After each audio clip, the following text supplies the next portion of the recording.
Hi, it's David Weaver with Franchisor Freedom. I recently read a book that I liked a lot, The Wealthy Franchisee by Scott Greenberg. And in that, he really describes multiple different things that make franchisees successful. And I love his take on creating wealth is a lot more than money. Part of the book, he talks about franchising as a recipe. And so I was thinking about this idea of recipe and franchising as a recipe. Um, and it reminded me of when my girls were little. So they were very into all of those cooking shows, right?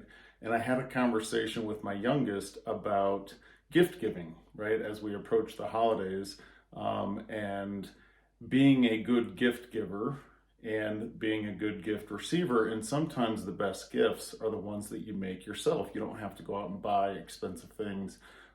It's about the intention in giving the gift. And so she comes back to me and she says, Dad, I know exactly what I want to get Anne Marie for her birthday. I'm going to make her high heel cupcakes. I thought, wow, high heel cupcakes, that sounds pretty aggressive, pretty complicated recipe, right? And then I was thinking about some other things that we used to make together with the girls. We had a neighbor that had an apple tree, and that came up, got down to let's make an apple pie. So I made the girls go over to the neighbor, ask them if we could pick their apples, and we made apple pies, and we ended up making all kinds of different stuff, apple cobbler and different kinds of apple pies, etc. Um, Apple pies are pretty basic recipe, right? It's not very complicated. It's kind of hard to screw up. High-heeled cupcakes, on the other hand, have some very specific things and parts of the recipe that you got to get right. Otherwise, the outcome isn't gonna come through.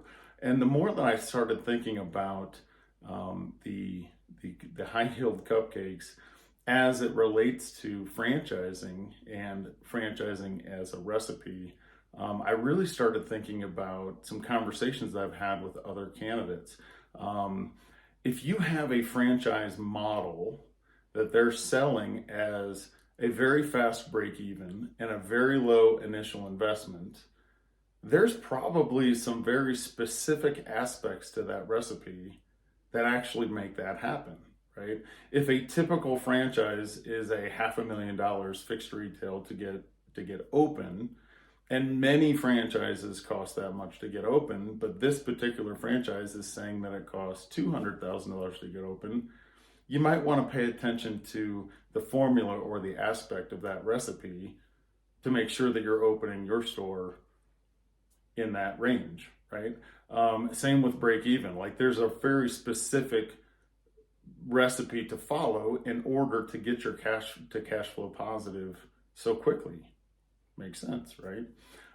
And so the point here is some business models have tricky recipes, and some business models have simple recipes to follow.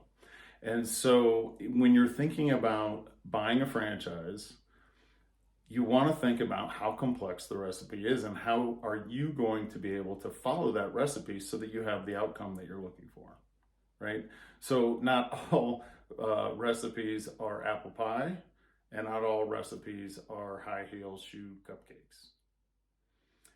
I hope you like this message. If you did, like and subscribe to the page. David Weaver with Franchise